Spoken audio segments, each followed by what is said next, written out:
ओम शांति।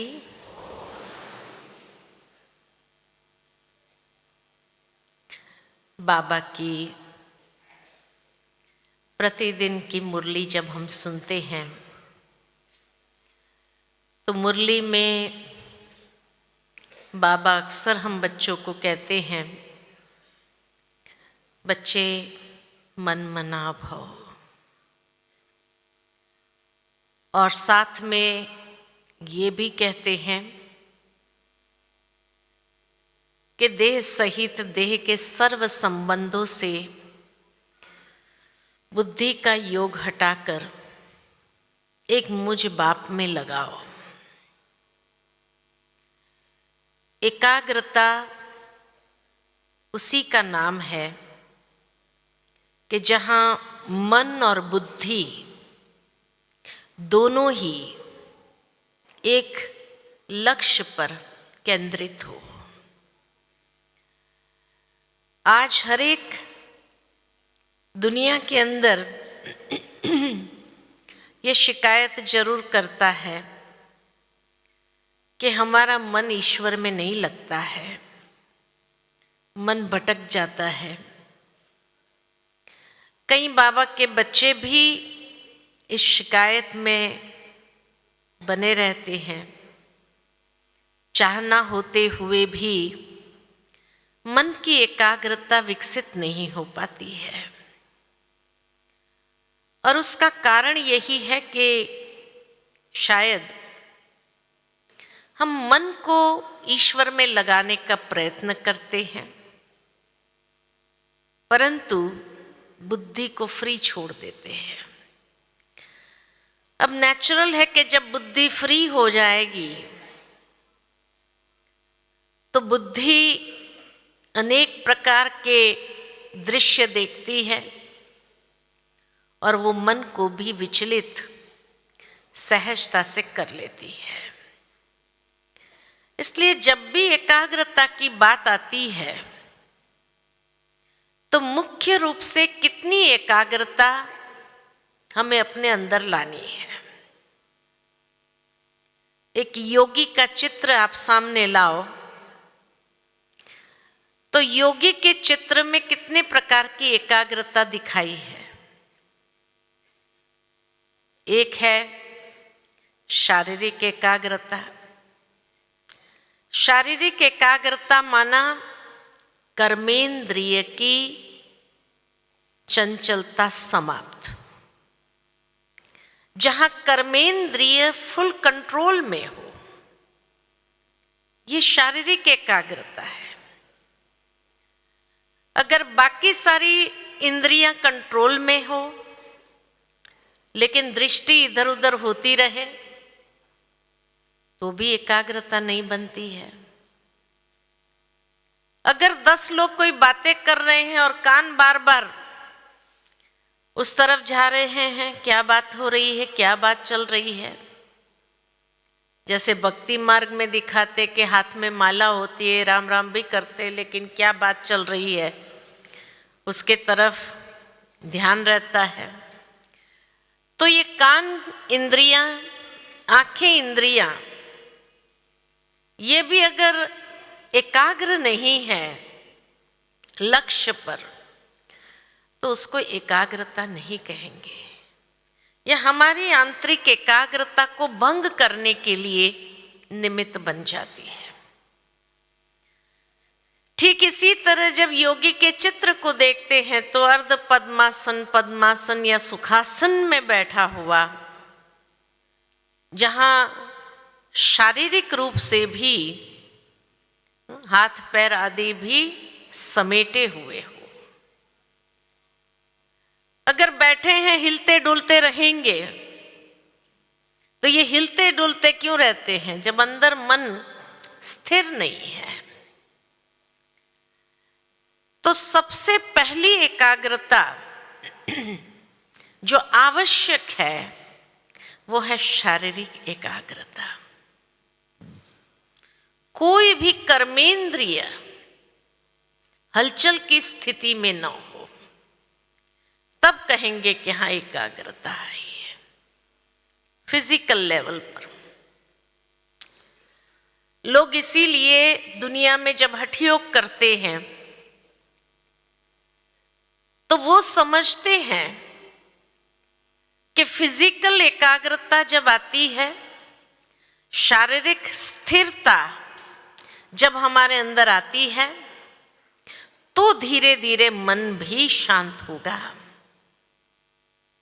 लेकिन बाबा ने हम बच्चों को बताया, मन आधार है। मन अंदर स्थिर नहीं है तो उसका प्रैक्टिकल स्वरूप कि कोई न कोई शारीरिक इंद्रियां भी हलचल में होती ही है।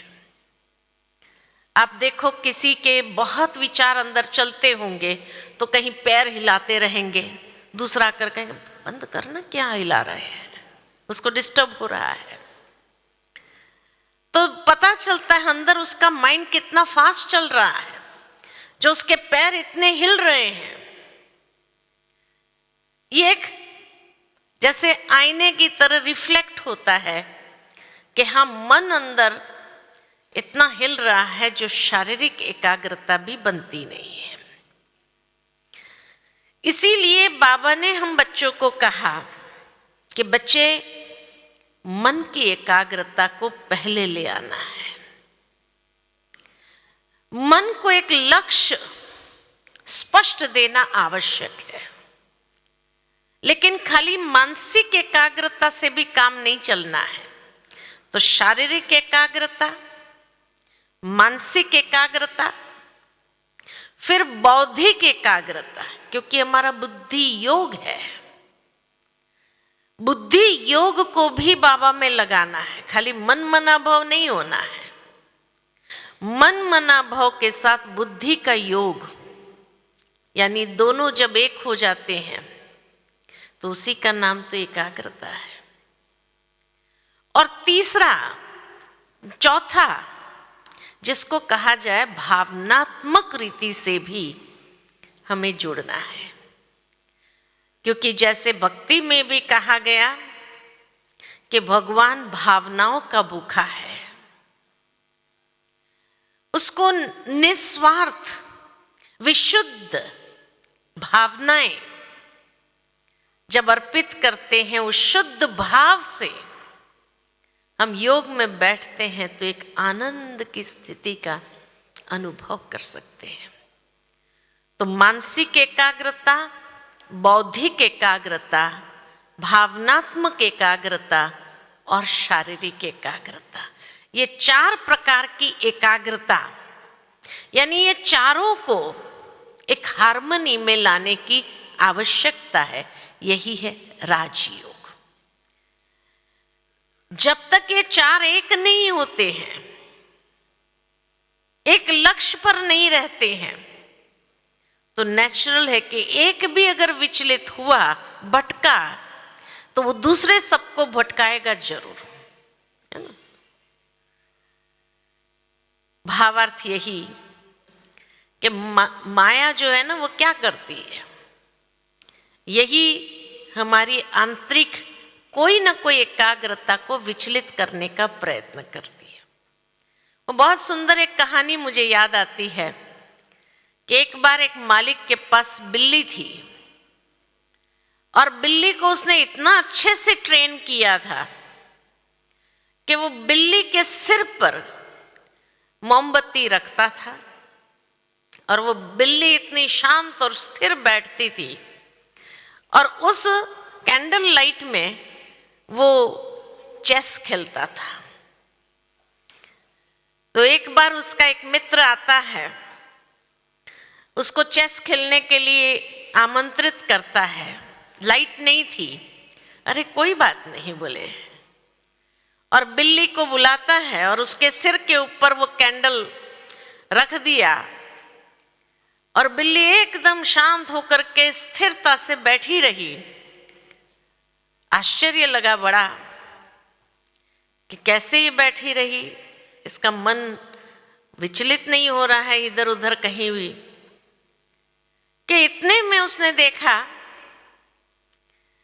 कि एक चूहा जो था ना, वो आया, है ना, और जैसे ही चूहा आया ना, तो बिल्ली थोड़ी ऐसी हुई, लेकिन फिर मालिक ने उसके तरफ देखा तो शांत स्थिर हो गई वो। फिर वो चूहा उधर से उधर भागा। अब जैसे ही भागा, आखिर क्या होता है, बिल्ली चूहा देखते ही उसकी एकाग्रता समाप्त हो गई। बाबा भी हम बच्चों को कहते, माया क्या है?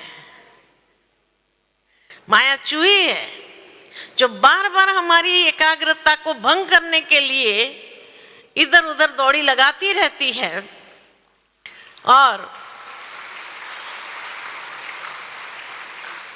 फिर हम कहते हैं कि अरे कितना अच्छा योग में बैठे थे, इतना आनंद का अनुभव हो रहा था, लेकिन ये माया जो है ना, छोड़ेगी नहीं हमें। वो कोई ना कोई ऐसा दृश्य इमर्ज कर देंगी, या कोई ना कोई इंद्रियों को चलायमान कर देंगी। और जैसे ही इंद्रियां चलायमान हो गई, कहीं से कुछ खुशबू आ रही है, भोजन की फर्स्ट क्लास खुशबू आ रही, तो मन वहां चला जाएगा।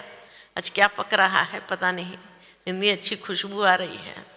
कहीं आंखें चलायमान हो जाती, कहीं कान चलायमान हो जाते। तो कोई ना कोई इंद्रियों को भी चलायमान करने के लिए निमित्त बन जाती है। नहीं तो बाबा कहे कि एकाग्रता उसको कहा जाए जो मन जरा भी विचलित न हो, कोई भी इंद्रियां हमारी विचलित न हो, और अंतिम समय में यही स्थिति तो हमें बनानी है।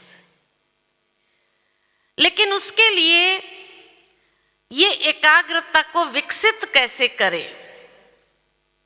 तो हमें एक एक चीज को अगर लेना है, तो जैसे कहे कि मन मना भाव होने के लिए पहले तो ये समझना जरूरी है कि आखिर मन जाता कहाँ है, कहाँ भटकता है।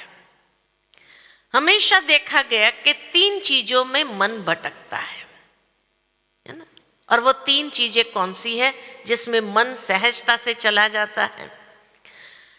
पहला है कि मन को कुछ नहीं मिला तो भी व्यर्थ सोचने की आदत पड़ी हुई है, और जितना वो व्यर्थ में जाता है उतना लीकेज शुरू हो जाता है वहां से। और हमारी जो मेंटल एनर्जी है, जो एकाग्रता में बहुत हमें उपयोगी है, वो मेंटल एनर्जी हमारी ड्रेन होने लगती है। धीरे धीरे लीकेज चालू हुआ, आंतरिक मानसिक शक्ति क्षीण होने लगती है, तो मन कमजोर होते ही मन भटकता है। इसीलिए पहले तो हमें ये लीकेज को बंद करना है, और व्यर्थ को समाप्त करने की सहज विधि जो बाबा ने हमें दी है, समर्थ संकल्प को ले आओ। और समर्थ संकल्प का आधार है मुरली। मुरली खजाना है समर्थ संकल्पों का। इसलिए बाबा कहते हैं बच्चे, मुरली कभी मिस नहीं करनी है, क्योंकि मुरली का खजाना जिस दिन नहीं मिला, उस दिन आप प्रैक्टिकल अनुभव करेंगे कि कितना भी मन को लगाने का प्रयत्न करो, मन लगेगा नहीं बाबा में। वो समर्थ विचार आएंगे नहीं, बार बार व्यर्थ की ओर चला जाएगा, क्योंकि कई जन्मों के पुराने संस्कार है व्यर्थ सोचने के। कोई एक जन्म का थोड़ी है, अनेक जन्मों का है। इसलिए ये लीकेज बंद करने के लिए मुरली कभी मिस नहीं करनी है, मुरली रोज सुननी जरूरी है। दूसरा, मन कहाँ भटकता है? संबंधों में। कोई ना कोई संबंध खींचता रहता है। इसलिए बाबा ने कहा कि देह सहित देह के सर्व संबंध, देह के सारे संबंध को मन से हटाने का आधार क्या है? तो सर्व संबंध एक बाबा से जोड़ना। संबंधों में जब भटकता है तो या तो जिसके साथ अति प्रीत होती है उसी के प्रति जाएगा, या तो जिससे दुख प्राप्त हुआ है उसके पीछे जाएगा। कोई ना कोई संबंध आज के कलयुगी दुनिया के अंदर जब स्वार्थ के आधार पर है और जहां स्वार्थ पूर्ति नहीं हुई तो वहां से दुख तो प्राप्त होना ही है। वो संबंध, वो व्यक्ति, वो जरूर कोई ना कोई रूप से दुखी तो करेगा ही करेगा। तो बार बार वो खींचता है। तो जहां अति प्रीत है वो खींचता है, या जहां पर वो संबंध में कोई ना कोई प्रकार की आसक्ति है, लगाव है, वो खींचता है। इसीलिए बाबा कहे सर्व संबंधों का सुख एक परमात्मा से लो। जब भक्ति में गाया तो अमेव माताश्च पिता त्वमेव विद्या द्रविणम त्वमेव, सारे संबंध, बंधु सखा, सारे संबंध एक के साथ जोड़ करके और इतनी सुखद अनुभूति में चले जाओ जो परमात्मा से अतीन्द्रिय सुख की प्राप्ति होती है, वो प्राप्ति तो कोई इंसान करा ही नहीं सकता है। तो इसीलिए कहा कि बाबा के साथ जब सर्व संबंध हमारे जुड़ जाते हैं तो उसमें जो अति इंद्रिय सुख की अनुभूति होती है वो कोई भी इंसान से हो नहीं सकती है, कोई भी लौकिक संबंधों से कभी हो नहीं सकती है। तो इसलिए बाबा ने ऑल्टरनेट दिया है हमें, और ये ऑल्टरनेट इसीलिए दिया कि उसमें आप अपने मन बुद्धि को एकाग्र करो तो फिर ये शिकायत सदा के लिए हमारी समाप्त हो जाएगी। और तीसरा, हमारा मन भटकता है इसमें। आज जिस भौतिक दुनिया में हम जीते हैं, इस भौतिक दुनिया के अंदर हर रोज कुछ न कुछ नया निकलता रहता है। कोई ना कोई नए गैजेट्स आते रहते हैं, कोई ना कोई नए साधन आते रहते हैं, और वो नए साधन, नई सुविधाएं, उसकी एडवर्टाइजमेंट इतनी होती है चारों ओर कि मन भी प्रलोभन में आ जाता है कि चलो ये ले करके देखे। फिर भले बाद में पश्चाताप हो कि फालतू गया पैसा, नहीं लेते थे तो अच्छा होता था। बाबा ने हम बच्चों को कहा है कि बच्चे, ये साधन अंतिम समय में तुम बच्चों के लिए ही बना है, लेकिन इसकी आसक्ति नहीं होनी चाहिए। डिटैच्ड होकर के उसको यूज करो, और यूज करके फिर मालिक बन करके उसको साइड में भी करो। ये नहीं कि उसकी अधीनता आ जाए, क्योंकि जहां अधीनता होगी वहां मन विचलित स्वाभाविक रीति से होगा। इसीलिए बाबा ने हम बच्चों को स्लोगन दिया है कि अप्राप्त नहीं कोई वस्तु ब्राह्मणों के खजाने में। चाहना जो थी पार ब्रह्म परमेश्वर को प्राप्त करने की, वो जब मिल गया तो बाकी क्या रहा, है ना। तो इसीलिए पाना था सो पा लिया, काम क्या बाकी रहा। बाकी रोज की ये नई नई चीजें तो निकलती रहेंगी जो मन को विचलित करने के लिए ही माया बनवाती भी है। लेकिन जो चीज हमारे काम की नहीं है, हमारे मतलब की नहीं है, उसके तरफ हमारी बुद्धि नहीं जानी चाहिए। तो ये तीन चीजों में मन भटकता है। एक तो व्यर्थ में जाता है, एक संबंधों में जाता है, और एक कोई ना कोई इच्छाओं के पीछे मन भटकता है। ये तीनों का सॉल्यूशन बाबा ने हमें दे दिया है, और उस चीज को स्मृति में ले आओ, फिर देखो आपका मन जाएगा नहीं। दूसरी बात कि मन को जब लक्ष्य स्पष्ट हो जाता है कि मुझे अपने जीवन में ब्राह्मण जीवन को किस दिशा में ले जाना है, ये लक्ष्य बहुत स्पष्ट हो। तीन चीजें चाहिए उसके लिए, लक्ष्य, लक्षण और लक्ष्मण रेखा। ये तीन चीजें मन को बांधने के लिए जरूरी है। लक्ष्य स्पष्ट हो, मुझे अपने इस जीवन को कौन सी दिशा में ले जाना है। कई लोग ऐसे हैं बीच में झूला खा रहे हैं, उन्हें यही पता नहीं कि मुझे पक्का ब्राह्मण बनना है या शूद्र तरफ जाना है, उस जीवन के तरफ, पुरानी जीवन तक जाना है, उस दिशा में जाना है या इस दिशा। ये माइंड मेकअप ही नहीं कर पाता है।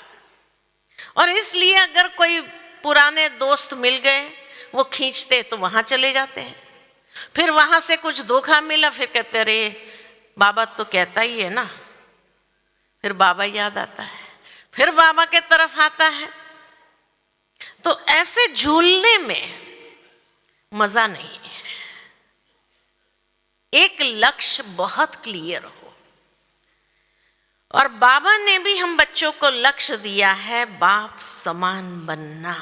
अब ये लक्ष्य हमारा बहुत क्लियर हो दिमाग में कि मुझे बाप समान बनना ही है। हर एक एक्टिविटी में, हर एक सोच में ये मीटर लेकर के देख लो कि क्या ये स्थिति बाप समान है, क्या ये सोच बाप समान है, क्या ये वृत्ति मेरी बाप समान है। दृष्टि से जब देखते हैं, क्या ये दृष्टि मेरी बाप समान है ना। हर बात में एक मीटर है। ब्रह्मा बाबा के सामने तो कोई मीटर नहीं था, फिर भी अचीव कर लिया उस स्थिति को। तो इसीलिए बाबा कहे कि बच्चे उस बात को सदा सामने रखो और बार बार अपनी भेंट करते रहो कि क्या ये स्थिति, ये विचार, ये कर्म मेरा बाप समान है। तो लक्ष्य बहुत क्लियर हो, लक्ष्य धुंधला ना हो।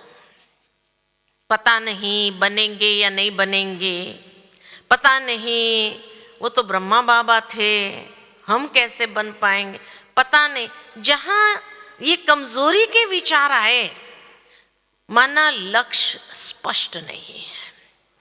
और जब लक्ष्य ही क्लियर नहीं तो उसको कभी अचीव नहीं कर सकते, उसको कभी प्राप्त नहीं कर सकते। इसलिए पता नहीं वाला कमजोर संकल्प क्रिएट ना करो। मुझे पता है मैं ही कल्प पहले बनी थी, फिर से बन रही हूं और अनेक कल्प मैं ही बनूंगी, ये दृढ़ संकल्प। तो एकाग्रता को विकसित इसीलिए करना है क्योंकि जहां एकाग्रता है वहां दृढ़ता है, और दृढ़ता है वहां सफलता है ही है। तो लक्ष्य क्लियर है, फिर लक्षण उस अनुसार। लक्षण कौन से होने चाहिए? तो लक्षण में चाहिए गंभीरता, बचपना ना हो। अभी बचपन के दिन पूरे हुए, बचपन में वो बातें आती है, कभी मन इधर उधर हो, लेकिन अब हमारे अंदर वो गंभीरता, मैच्योरिटी जिसको कहा जाए, और उसमें भी आजकल दुनिया के अंदर भी ये शब्द निकला है, स्पिरिचुअल मैच्योरिटी बहुत जरूरी है। आध्यात्मिक परिपक्वता,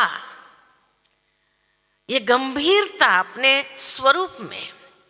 जैसे मम्मा का स्वरूप देखते हैं तो वो गंभीरता की मूर्त दिखाई देती है, ठीक इसी तरह वो गंभीरता हमें भी ले आनी है। वो परिपक्वता, धैर्यता, शांति, ये लक्षण मेरे अपने जीवन के अंदर मुझे विकसित करने हैं। संडे की मुरली, 1 तारीख की जो मुरली आ रही है नए साल की, उसी में बाबा ने ये बात बहुत स्पष्ट किया है, लक्ष्य और लक्षण को समान बनाओ। तो इसीलिए लक्ष्य और लक्षण दोनों जहां समानता के उसमें आएंगे, फिर लक्ष्मण रेखा, मन को कुछ बातों में बांधना पड़ेगा हमें, उसके सामने एक लकीर खींचनी होगी, इससे आगे तुम्हें नहीं जाना है, उससे आगे तुम्हें सोचना भी नहीं है।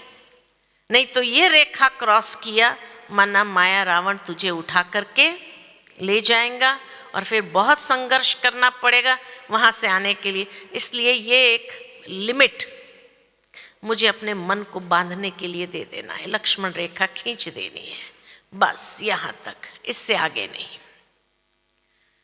रिश्तों में, संबंधों में, कार्य में, कहाँ पर भी हम हैं, क्योंकि बाबा ने हमें कर्म योगी बनाए, न कर्म छोड़ना है, न अपनी जिम्मेवारी छोड़नी है, न घर गृहस्थ छोड़ना है। सब कुछ करते हुए उसमें ही हमें अपने आप को एक ऐसे सुंदर मर्यादाओं के बंधन में बांधना जरूरी है। यह है लक्ष्मण रेखा, मर्यादा के बंधन में अपने आप को बांधो। क्योंकि जब से लेकर के ये मर्यादाओं का बंधन टूट गया, तब से लेकर के कलयुगी दुनिया बहुत फास्ट विकसित होने लगी, और आज वही कलयुग की बातें जो है इतनी चरम सीमा पर पहुंच गई, जो लगता है कैसी ये दुनिया हो गई। इसलिए कहीं हम उस बहाव में न चले जाएं, इसलिए मुझे अपने आप को मर्यादा में बांधना जरूरी है। ये मेरी मर्यादा है, मेरे जीवन की मर्यादा है, इसमें मुझे रहना है, तो मैं सुरक्षित, प्रोटेक्टेड रहूंगी। ये लक्ष्मण रेखा मेरे मन को विचलित नहीं होने देगा। दूसरी बात, बौद्धिक एकाग्रता। बुद्धि क्लीन एंड क्लियर, हमारी आदरणीय दादी जानकी जी हमेशा कहती, क्लीन एंड क्लियर हो, नो कंफ्यूजन बुद्धि के अंदर। ये करे, ऐसा करे, ऐसा करे, इसने ऐसा किया, मैं ऐसा करूं, मैं नहीं। मुझे अपना मार्ग बहुत क्लियर हो, स्पष्ट हो और स्वच्छ हो। बुद्धि जितनी हमारी स्वच्छ होगी, क्लीन होगी, उसमें कोई भी प्रकार का मैल नहीं होगा, उतना कंफ्यूजन से फ्री रहेंगे और मन बुद्धि की एकाग्रता बहुत सहज बनेगी। दूसरी बात बुद्धि के लिए है कि ये देखना है कि मेरी बुद्धि कंस्ट्रक्टिव बुद्धि है या डिस्ट्रक्टिव बुद्धि है। कंस्ट्रक्टिव और डिस्ट्रक्टिव किसको कहा जाता है? कि मेरी बुद्धि सुई धागे का काम कर रही है या कैंची का काम कर रही है संबंधों में, क्योंकि वो वाइब्रेशन हमारी बुद्धि को बहुत इफेक्ट करते हैं। कैंची का काम करना माना किसी की निंदा कर ली, किसी का परचिंतन कर लिया, किसी की ग्लानि कर दी, किसी के बारे में उल्टा सीधा बोल दिया, मुझे पता ही नहीं, फिर भी सुनी सुनाई बातों पर, यह है डिस्ट्रक्टिव बुद्धि। यह है कैंची का काम करने वाला। जितनी हमारी बुद्धि डिस्ट्रक्टिव होगी, जिसका हम नुकसान कर रहे हैं हमें पता नहीं है कि आज मैंने परचिंतन करके किसका मैंने नुकसान किया, लेकिन सूक्ष्म में भी जिसका नुकसान होता है उसके वाइब्रेशन चलेंगे या नहीं चले, विचार चलेंगे या नहीं चलेंगे, और वो विचार के वाइब्रेशन मुझे पहुंचेंगे या नहीं पहुंचेंगे, जरूर पहुंचेंगे। कई लोगों को जैसे इंटरेस्ट होता है इस बात का, परचिंतन का, जो बाबा हमेशा मुरली के अंदर, बच्चे झरमुई झरमुई नहीं करो, यह है कैंची का काम करना।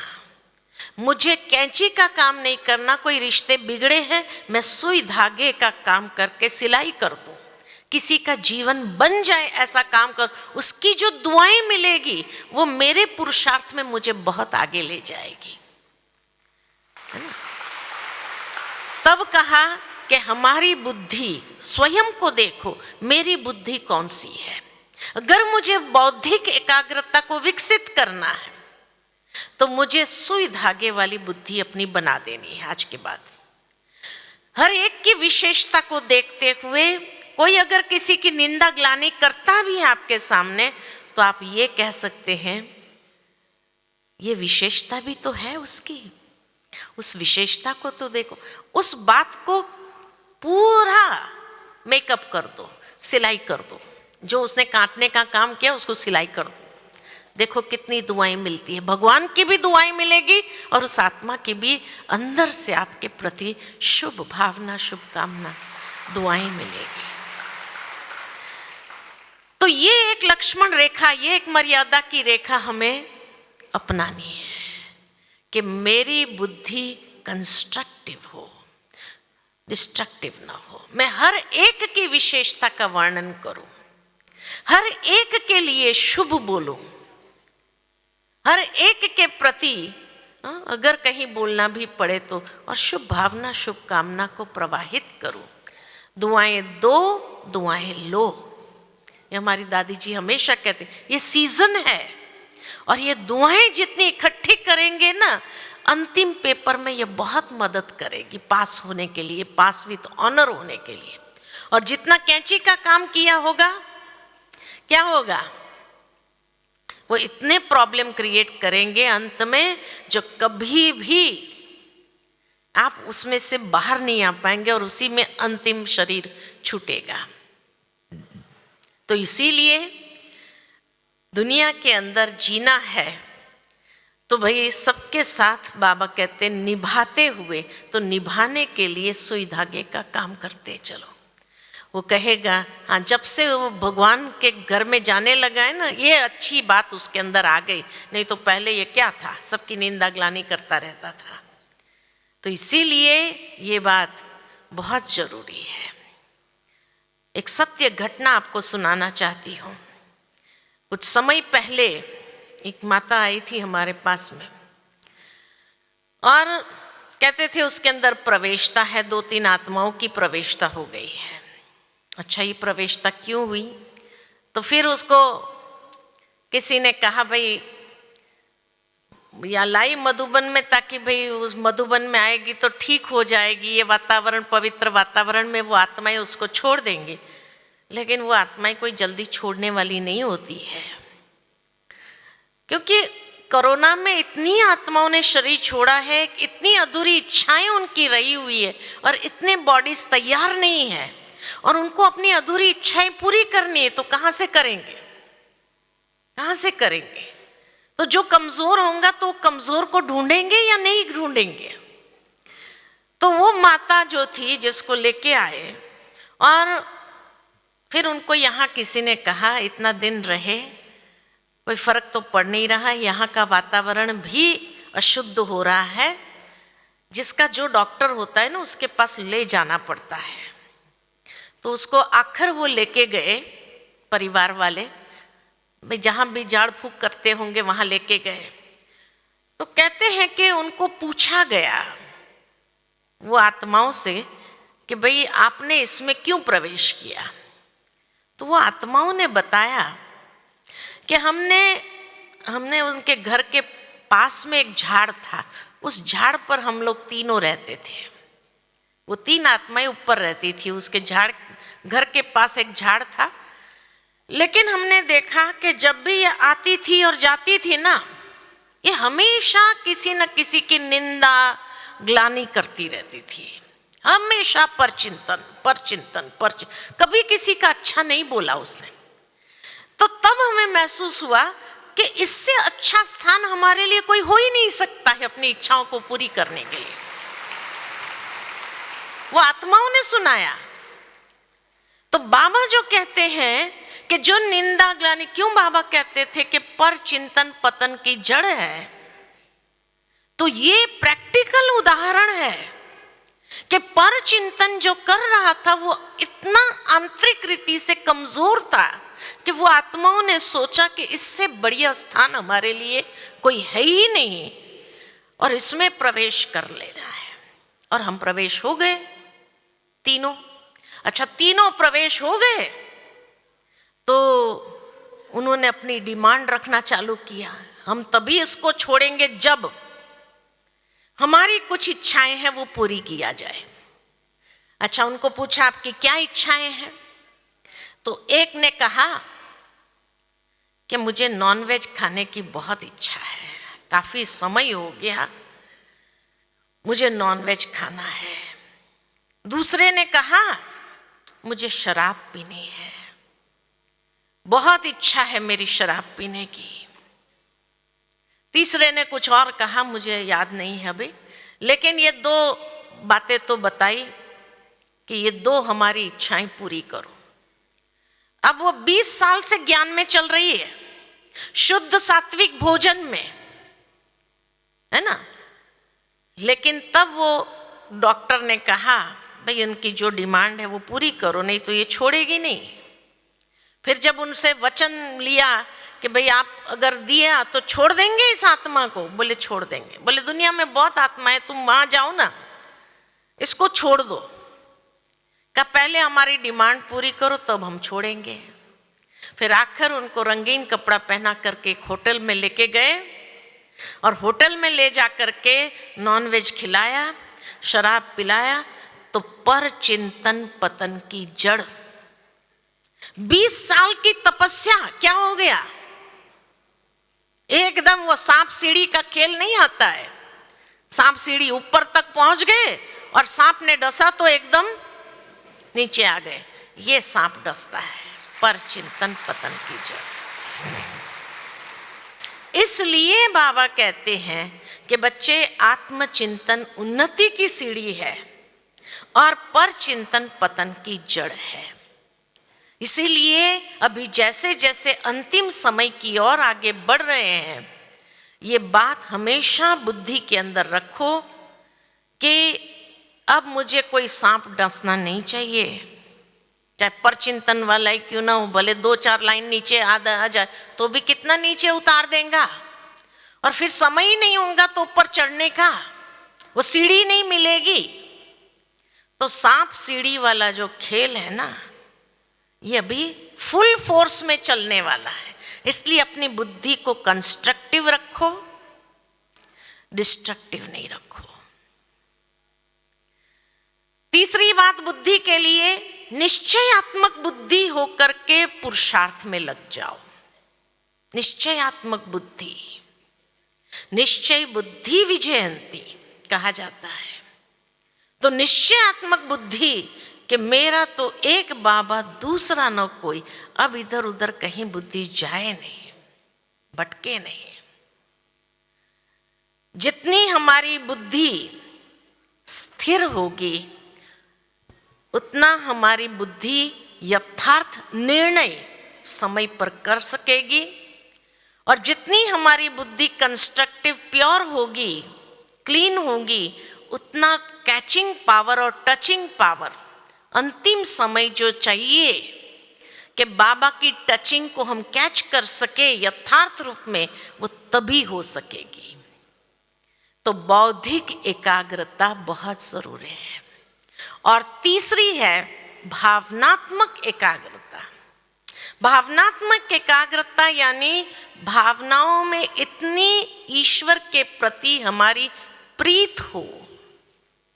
तो प्रीत जहाँ है वहाँ तो सब महसूस होगा कि बहुत अच्छा अनुभव होगा।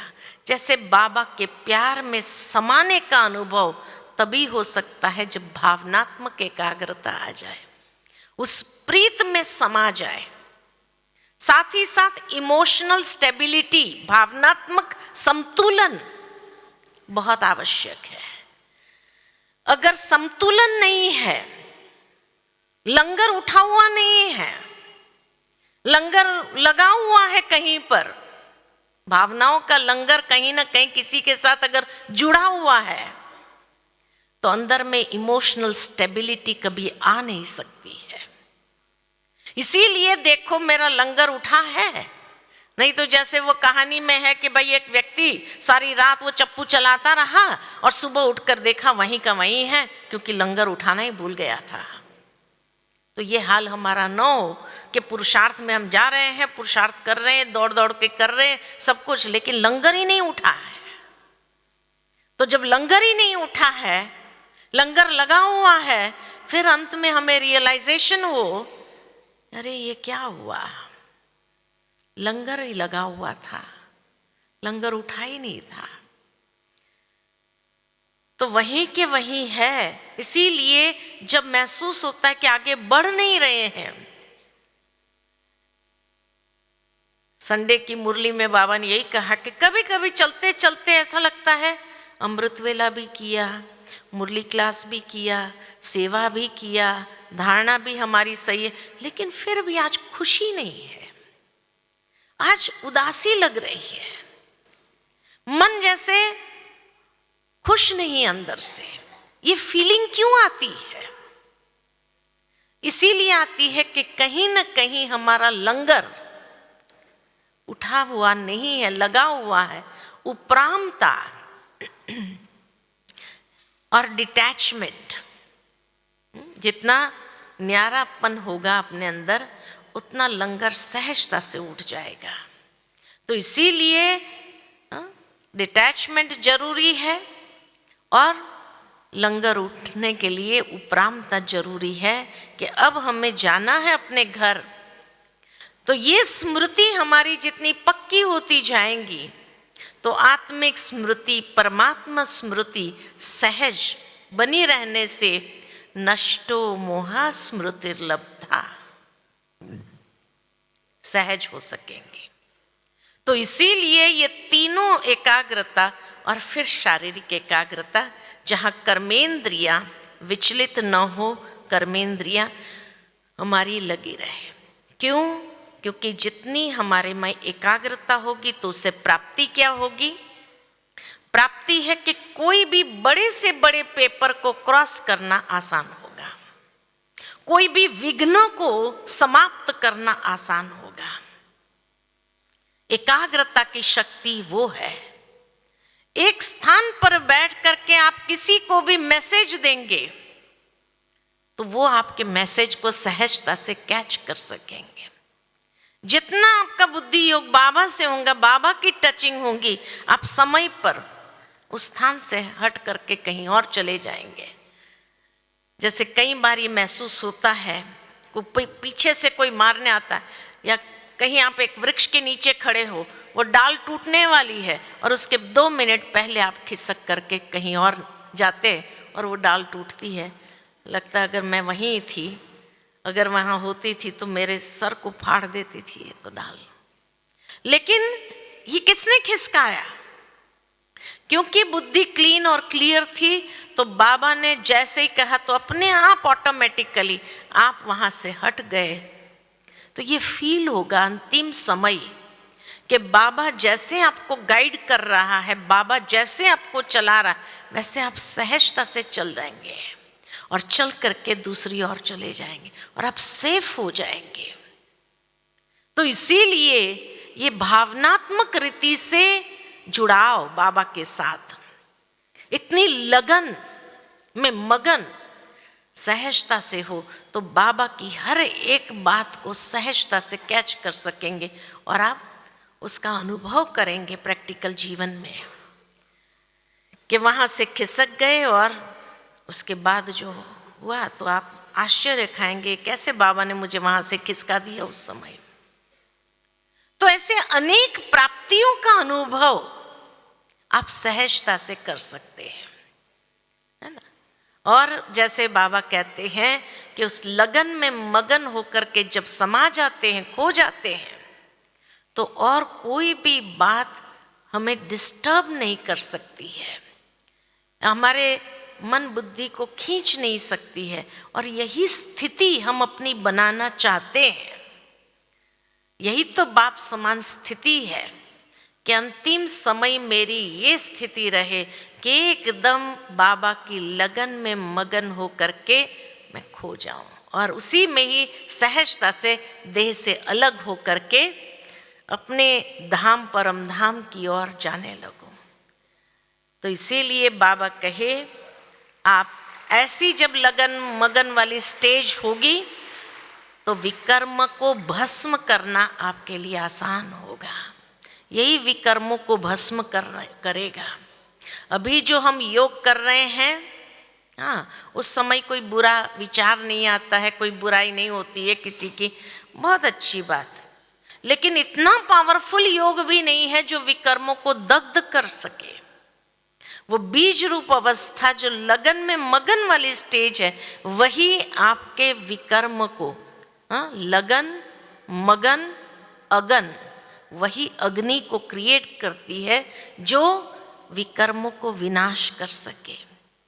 तो ऐसी लगन लगी, जैसे मीरा गाती थी, ऐसी लगन लगी जो मगन हो गई, और वही मगन स्टेज लगन अगन को क्रिएट करती है और विकर्मों को सहजता से दग्ध कर सकती है। तो ये विकर्मों को दग्ध करने वाली स्टेज है एकाग्रता, और उस एकाग्रता से ही स्वयं के अंदर दृढ़ता भी आएंगी और सफलता को भी सहज अनुभव कर सकेंगे। तो इसीलिए एकाग्रता की स्टेज आज के समय में बहुत आवश्यक है। अच्छा, ओम शांति।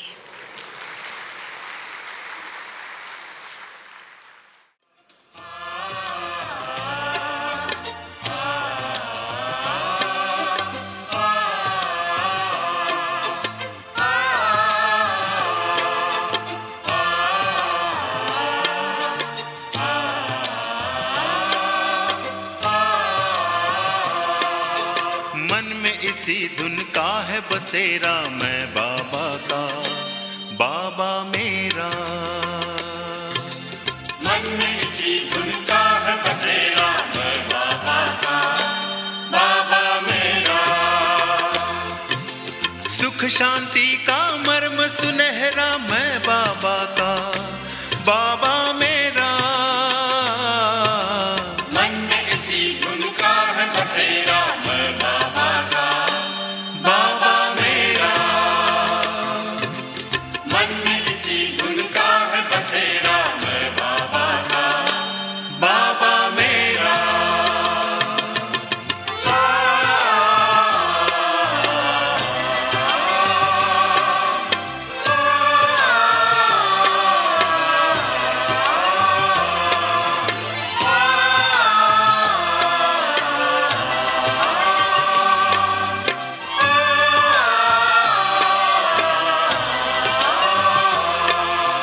जिसने जीवन दान दिया, लाखों है एहसान किया। रचता रचना के परिचय का हमको अनुपम ज्ञान दिया। जिसने जीवन दान दिया, लाखों है एहसान किया। रचता रचना के परिचय का हमको अनुपम ज्ञान दिया। ज्योति बिंदु ने किया सवेरा, मैं बाबा का बाबा मेरा।